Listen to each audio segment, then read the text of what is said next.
The Mill Street Synagogue plaque, which recently arrived and is now on display in the lobby of 11 Broadway at Bowling Green, and will be permanently installed on South William Street and formally unveiled and dedicated on Friday, September 6th, is the second phase of what I would like to propose be a three-phase project, and bringing to a glorious conclusion the effort first began by James Kaplan, who has long advocated for the significance of both the Mill Street Synagogue and its most famous rabbi, GERSHOM Mendes Seixas. In Phase 1 last year, James Kaplan and the Lower Manhattan Historical Association successfully mounted a campaign to have the New York City Council co-name South William Street as Mill Street Synagogue and GERSHOM Mendes Seixas Way. Inspired by their efforts and success, on behalf of the Bowling Green Association, I was able to obtain a generous donation from Reckler Philanthropy to purchase a large brass plaque to permanently mark the site of the Mill Street Synagogue, and I gained the enthusiastic support of Jacob Jerome and his family, the owners of the current office building on the site, to install the plaque there for all time. I am now suggesting that many of us unite in a common purpose to do something far more ambitious, which I call the very logical Phase 3 of this project, to recognize early Jewish American history in Lower Manhattan here in the 21st century. I am asking others to join in imagining a stunning statue of Rabbi GERSHOM Mendes Seixas, the first American-born rabbi, a lifelong New Yorker who was born in Lower Manhattan, grew up in Lower Manhattan, was a member of the Mill Street Synagogue from the time of his birth, and who lived virtually his entire life in Lower Manhattan, died here, and is buried in Lower Manhattan. And far and away, Rabbi GERSHOM Mendes Seixas is the most famous and important leader of the congregation of Shearith Israel and the Mill Street Synagogue, and a prominent figure in support of independence during and following the American Revolution.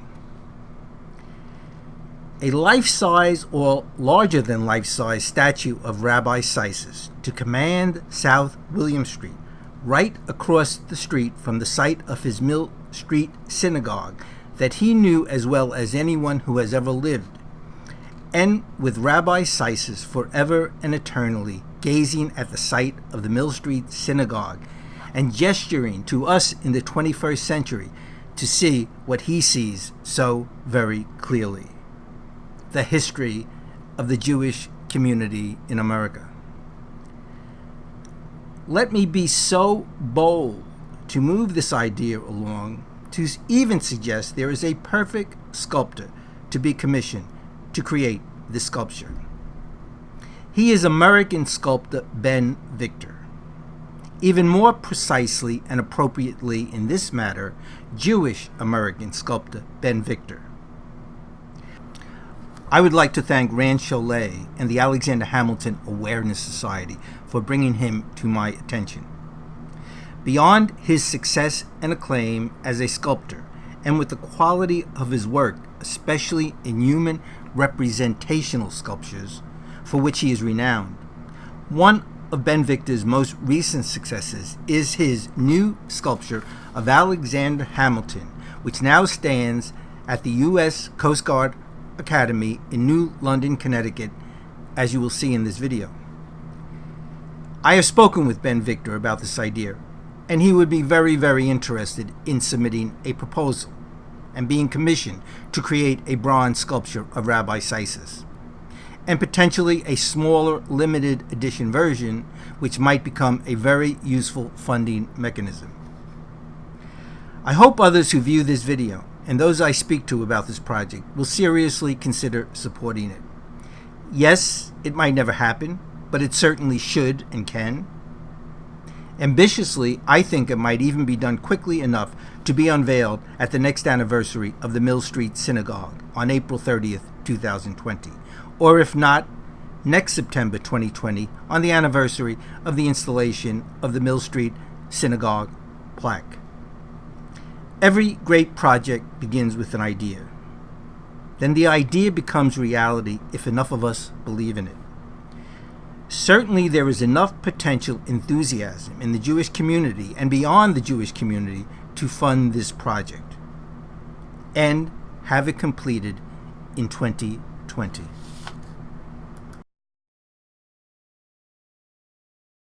His brilliance, his intelligence as such a young man, to have that kind of vision and intelligence, it's just so sad that he was stolen away from the nation at such a young age. But it's incredible to me and incredibly humbling to me to get to do this of Alexander Hamilton, and then also for the class of '63 here and for the U.S. Coast Guard. So a lot of the Coast Guard members the other night when we were at dinner said to me, you know, we're just so thankful and so glad that you took this project on. Oh my gosh, with the deadline we had and to do this job, and I've gotten a lot of thanks for it. But I'm telling you right now, that's the main thing I want to say right now, without taking too long, is thank you to all of you. I'm the one who's grateful. I'm so grateful to be a part of this, to have gotten to know everybody with the Alexander Hamilton Awareness Society, and to have gotten to know everybody both in the Coast Guard and then, of course, from the class of '63.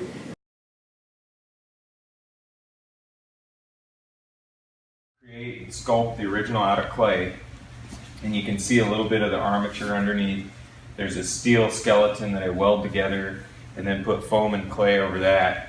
And then after it's all detailed and finished out, we have to cut up that clay and usually remove the arms or any other objects that have severe undercuts so that we can make molds of the piece. The rubber directly on the sculpture and then slather plaster over that. So the rubber gets the detail even down to like a fingerprint, and then the plaster holds the shape.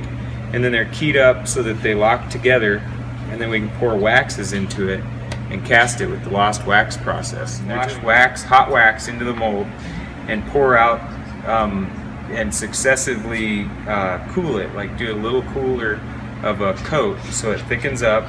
And when it gets to about 3/16 of an inch, we'll wait till it cools and then pull the wax from the mold. And then this wax is dipped in ceramic shell. And the ceramic shell is built up inside and out around the piece, and then it's passed through a high temperature oven, and the wax is melted out, and then that negative space, the cavity where the wax is refilled with molten bronze, and then you have a bronze that's identical to whatever you had in wax. So that's why it's called the lost wax, because you melt that wax out. So the ceramic shell is broken and cracked off, and then your bronze is revealed, and then it's cleaned up and patinaed. So this is the patina room. And this is what a bare bronze looks like with no patina, just cast. So this is what we'll heat. After it's cleaned off, we'll heat it and then apply different chemicals to the surface, and they actually oxidize the surface and give it the coloration that you want. And so a lot of what you see, like with dark bronze statue like the Steve Appleton or the Lyle Smith in front of the stadium, that's what you think of as a bronze color. Well, that's actually because it has a chemical patina on it that's darkened it and given it that rich French brown color. You really do get that sense, like that there's something in it. You know, you want to carve, you want to get, you know, you want to just get what's out of that stone. You know? Like if you're going around these edges, you can hit and just take off little pieces. You can see this is all blocked in, and I drew out how I want the drapery to flow.